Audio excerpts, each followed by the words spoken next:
Welcome to Manager Tools. This is Kate. And this is Sarah. Today's cast, the Tetris Workload Battle, part 2 of 2. The questions this cast answers are, how much can I delegate? How can I overcome resistance to delegation? And do I have an obligation to delegate? If you want answers to these questions and more, keep listening. We are so excited to be announcing our new organizational offering, our Effective Executive Team Workshop. It's a trinity for executives, the 3 elements on which executive teams need to position their organizations for the future: strategy, operations, and people. Mark Horstman, our co-founder, will work with your leadership team for a full-day workshop. And if your team would like help following through on and implementing what's discussed, Mark will coach your team afterward to support your implementation. Contact Maggie by emailing her at customerservice@manager-tools.com to get more information. Focus your leadership team on what the most important things are to drive your organization's results. That takes us then to something to do to help your directs is encourage task time compression. The first thing that we're going to do is learn how to do our jobs faster over time. If we don't, as we get more work, we'll be buried and burned out and start failing systemically at our roles. In the Tetris Workload Battle analogy, we've got to rearrange our work and figure out what we're doing that we may not need to be doing any longer.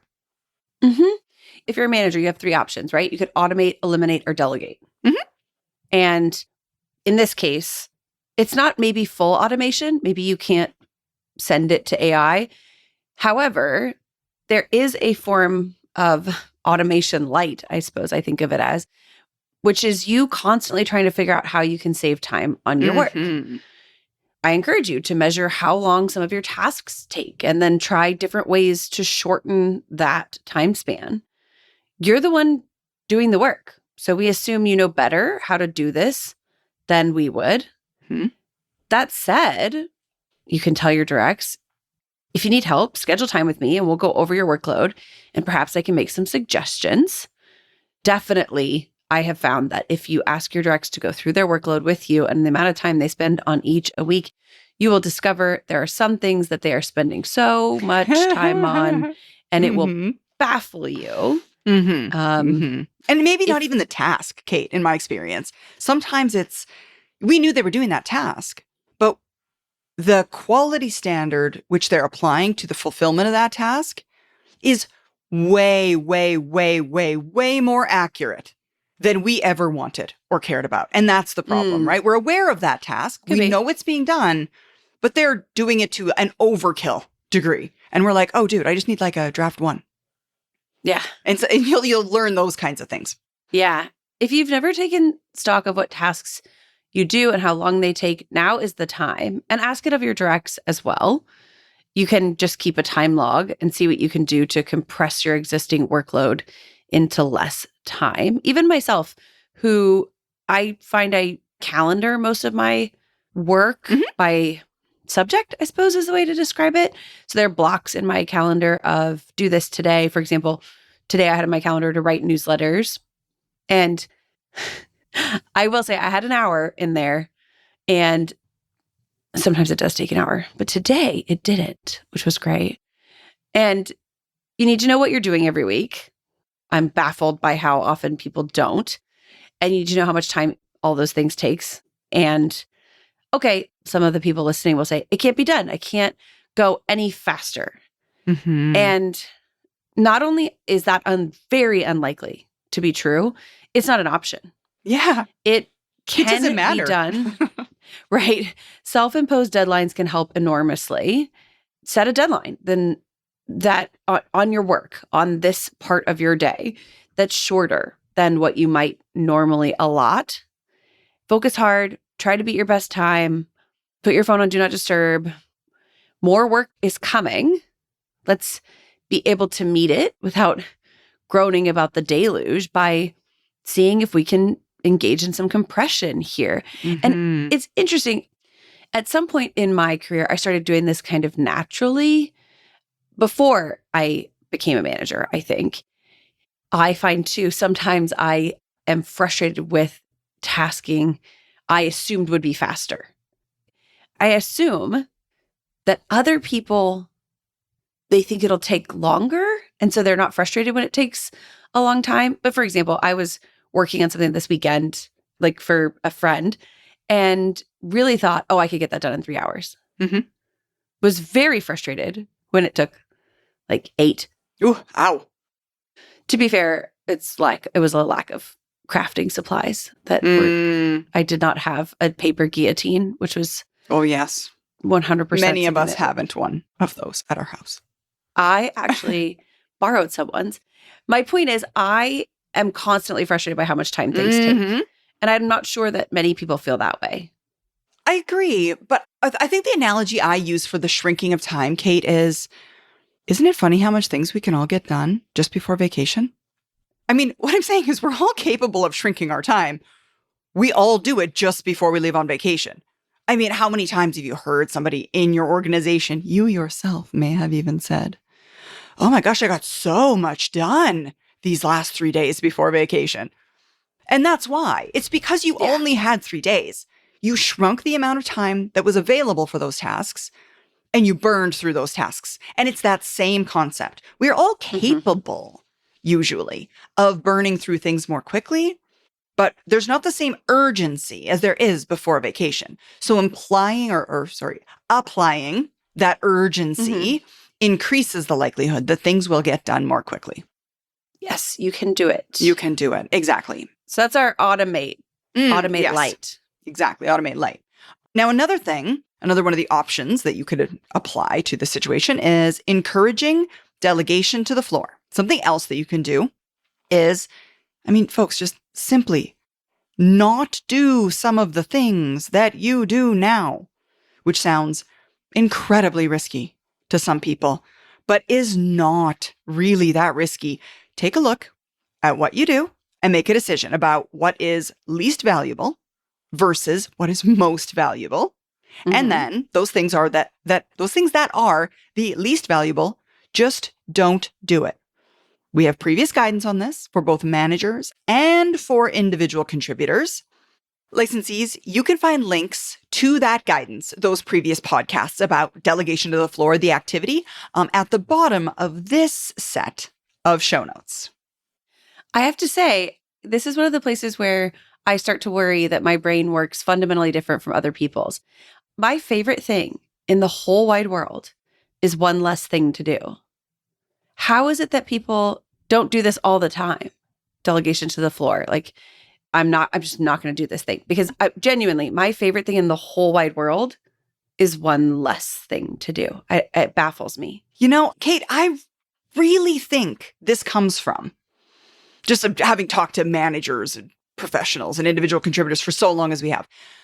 I really think this comes from not understanding, not living priorities.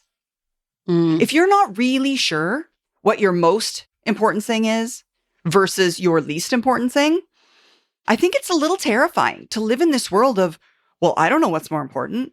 I just guess I have to feel obligated to do everything. Now, in a world like yours, I would suggest like ours, we're very clear about what is the most important thing and what is the least important thing. So crossing something off the list is freeing. It's a breath of fresh air. It's like, boom, one less thing. But if you don't know priorities, if you're not sure you fully understand what is expected of you, then it's kind of panic-inducing to think, what if I stop doing something?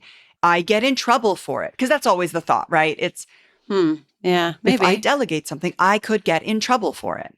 It's interesting because what I would ascribe it to is having too much to do all the time. If you have too much to do all the time, your favorite thing to do is one less thing. I don't have time to do all the things, which is, again, why we're talking y'all about delegating, because if your directs have a lot of stuff to do, it will force them to quit doing the things that are not valuable anymore. Exactly. And that's, I think, where I come at it from. I think I make up chores for myself in my real life, not at work. But in my real life, I make up chores for myself. And then if I can say, oh, we don't have to do that thing, that one less thing, it's amazing because I have time for books or whatever it is that I'm doing. And to your point, I think you're right. I do think people feel it's risky. It isn't, but it does have some risk. Yeah, it's not risk-free, right? Right. But I think the fear is outsized compared to the actual risk. Mm-hmm. Because the truth is, if you don't do it, you're choosing worse risks. Like you're putting yourself in a worse position. You may simply, this one doesn't sound that much worse, but you may simply reach a wall or a place where you don't believe you can do any more, which puts your role at risk. Mm-hmm. Because we've already established that workload will continue to fall into our rectangle space, our Tetris space from above. As well, you're in danger of getting all of your work done and spending less time on your most important deliverables. Yeah, I'll make them all fit, but you're not spending enough time on the big things, right? Right, in order to do stuff that nobody cares about. Yeah, exactly. That's exactly it. Folks, we have a saying for executives. There's too much work to do, so just decide what you're willing to get in trouble for. That's the thing. Would you rather get in trouble for not doing something that wasn't that important? Or would you rather get in trouble for missing on the biggest, most important thing you have to deliver to this organization each and every day? Your job isn't to not get in trouble. It's just to make decisions about what's worth the risk and what's not worth the risk. Your job is to prioritize your own work. And executives can generally get away with this on their own at lower levels. Managers, like we're talking about here today, have to help their directs so that the organization, someone above you, doesn't punish individual contributors for failure to do something. Mm-hmm. So managers, right, you're going to providing cover. Yeah, you're providing cover. Exactly. You've got to be a little bit more involved in the helping of making decisions about what they can work or what they can do and stop doing. To a certain extent, just helping them understand that it's possible. Yeah, because this is a lesson that people should learn earlier in their careers, that, hey, there's going to be some stuff that doesn't get done. And if you can help your directs understand that that's normal, their ability to move into the next level and especially into executive life will be really a lot higher. Absolutely. And in order to provide that coverage, we need to engage in communication. We should really be talking regularly, frequently about what you are working on and what you're not working on, what is getting done, what isn't getting done. Tell your directs, I encourage you to talk to me every week in our one-on-ones about your changing priorities. Tell your directs, tell me what people are handing to you, because the amount of stuff people ask of your directs, and as you move up the organization, you will reach a point where people ask you for less, which is interesting. Mm-hmm. You and I have reached a point, right? Where there's nobody to ask us for stuff. We're making it up. And what that leads to is forgetting that the people who work for you are constantly being inundated by requests. Yeah. They're constantly being asked, hey, can you do this? Hey, can you do this? Hey, can you do this? And they need to share that with you, that, you know, I got these 6 requests this week and it cut into my workload on these items. Tell your directs that you'll try to agree whenever you feel that they're doing well with their workload.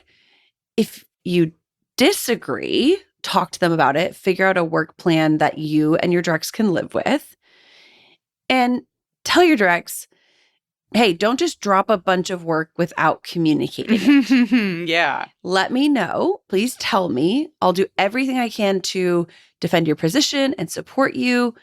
And that's most easily done if somebody comes to me and says, hey, so-and-so dropped a bunch of work, didn't do all this stuff. You say, yeah, I know. Yeah, I know. They asked me first. So makes it so much easier. Tell your directs, now is the time for you to learn prioritization and new, faster ways of working. And don't assume that faster is somehow related to lower quality. In some cases, to Sarah's earlier point, lower quality is fine for the organization, even if not everyone who works for us or yourself loves that. But ask your directs to keep talking about their priorities so that together you can figure out new ways of getting all the work done, or put differently, make sure you and your director are on the same page about what work we believe isn't as valuable and isn't going to get done at all, maybe, because that's what we're doing when we delegate to the floor. There's always waste. There's always TPS reports. And we don't have to spend time on those. Yeah, exactly. We are going to get requests that are so low level and so inane. And some of that is just people getting excited about a certain thing that actually won't get us anywhere. We want to encourage you to tell your directs that all of this can be accomplished if they're willing to communicate with you. I would even be comfortable with my direct over communicating to me in this area. Oh, asking me a couple times a week, hey, what about this? What about this? What about this? Yeah. Until we get to a place where they feel more comfortable with it. Because there are things that sometimes it's hard to tell from a certain level in the organization are valuable or not. Yeah. Oh, absolutely. Yeah, there's some stuff sometimes where you don't know who's looking at that report. Yeah. And it goes both ways. Sometimes you don't know that, for example, somebody on the board is looking at that report. Right. And sometimes what you don't know is that nobody is looking at it. Exactly. And nobody's looked at it for a really long time. Like a long time. Yeah. We're offering the whole suite of manager tools training in January in 2 easy to get to cities. We'll be in Seattle, January 21st and 22nd, and then Austin, January 28th through 30th. In Seattle, we're offering the EMC and ECC, and in Austin, Mark will be presenting all 3 events, including our first quarter hiring training. We only offer this training once a quarter, and this quarter, it will be in Austin. Come see us, or come see Mark. Sign up at manager-tools.com/training. Now, at this point, we've taught them the game. So now we need to make sure that as managers, we reward the people on our team who successfully play the game. You cannot resist the Tetris workload battle. It is real. It is always happening everywhere in every organization. Tell your folks, if you dig your heels in and resist the new work because you like doing things your way or the old way or the way you learned it, that they will not grow. And if your directs don't grow, their responsibilities and chances for more pay and rewards won't grow either. Say to them, it might be hard to hear this, but when you think about it, we all know more work is coming. And we can either complain about it, or we can respond smartly to those requests. And sometimes there are times when the amount of work coming does feel worth complaining about. And I'm willing to listen to that occasionally. Hey, I'm underwater this week. Got it. The constant conversation about it would make it appear as though you don't understand that this is the status quo. Yeah. When directs are constantly saying, oh my gosh, there's so much to do. It's like, I think perhaps you've misunderstood the natural state. Yes. Exactly. I think perhaps you don't understand it. And again, remember, folks, when you were an individual contributor, you didn't either. So yeah, totally. It makes perfect sense that they have no idea. Yeah. And for those directs of yours who ultimately do embrace this Tetris battle, kudos to them. All right, tell your folks to figure out what they're going to do differently and more quickly. Have them create the list for you. We're not suggesting that each and every one of you needs to go down there and tell them what all of those things are. Have them think about it. Have them figure it out. Choose what to compress. Exactly. They can choose or make suggestions at least, right? You can work on it together. There'll be more work and it's always coming. Tell your people to figure out how to get their existing work done in less time and what they can safely no longer do. Tell them this activity will help them grow. A lot of directs want to take on that next role. A lot of directs want to see that there's upward mobility within organizations. And if they do the right things, they could move up to one of those other different roles.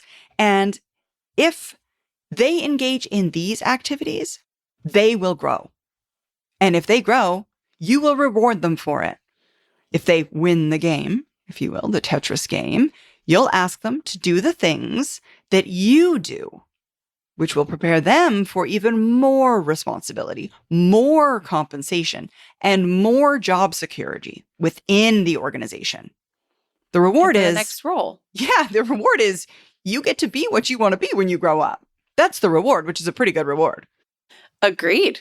When people are new to professional upward mobility, their lack of understanding about how to achieve it causes them to believe that delegation is not part of the process. Yeah. And it is. And it is. Exactly. So we are going to help our directors understand that such that they then can be positive about delegation in order to engage with it in a way that will benefit them. Mm-hmm. Because the Tetris workload battle is real. It has always been.